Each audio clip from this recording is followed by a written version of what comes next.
Hello, it's me, Tech Bosolo, and I'm doing a video that's gonna go a little different than I usually do. So this one's about why I do Nahuatl videos in English. The very reason why I do English Nahuatl is it's mainly because there is a lot of Nahuatl material, and that's, if it's bilingual, it will be in Spanish. Like I have a few of them here. Just to give you an example. A friend let me borrow these books, so they're pretty cool. Which is a poem book. Same thing with this one, which I'm still trying to learn how to say big words. So, and then you also have Tonal Xochime right here. So these are all modern Nahuatl speakers from the state of Guerrero. Even the native speaker that I learned from, who also wrote a book, which is also Nahuatl and Spanish. Yeah, even he spoke Nahuatl in Spanish. And then you also have Nahuatl magazines from this university from Veracruz called Toyol Shaoyak, which you can see it's whatever the kids want to write. So you have, they could write it in Nahuatl, they could write it in Spanish, they could do both, and you can see two different things, but they're two different writers right there, but one was in Spanish, one was in Nahuatl.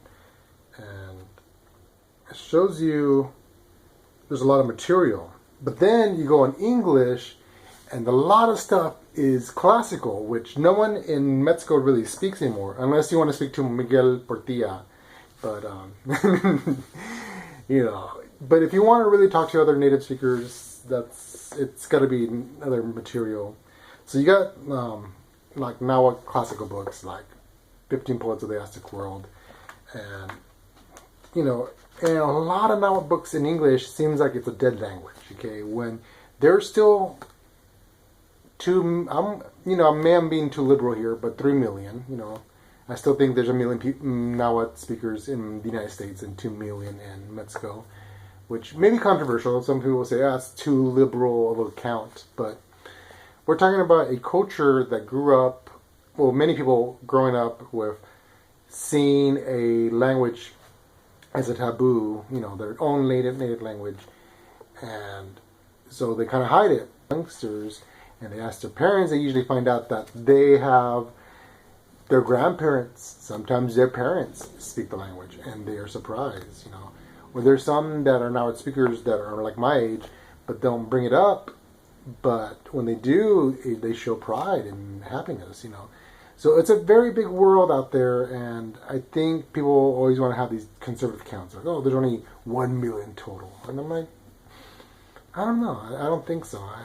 I'm saying those ones that you ask are people who are going to admit it. Not all of them are going to admit that they know a language. And that's, I think, it's a very hard part to understand about indigenous languages in Mexico. It's always very weird, just the way you see Nahuatl English and then Nahuatl in Mexico. You have a whole bunch of language books and that are still alive, magazine books, and I feel it's a bit unfair for English-speaking people to not see that other side of the world. You know, it's like, okay, there is all this language out there. It's just, I don't know, I guess they don't see a market for it. Anyway, just wanted to give my 2 cents on my opinions and thoughts about why I do certain things. Just don't feel like people understand what I do, why I do it a certain way. But anyway, I guess you guys enjoyed what I said, and hopefully I'll talk to you later. Okay, peace.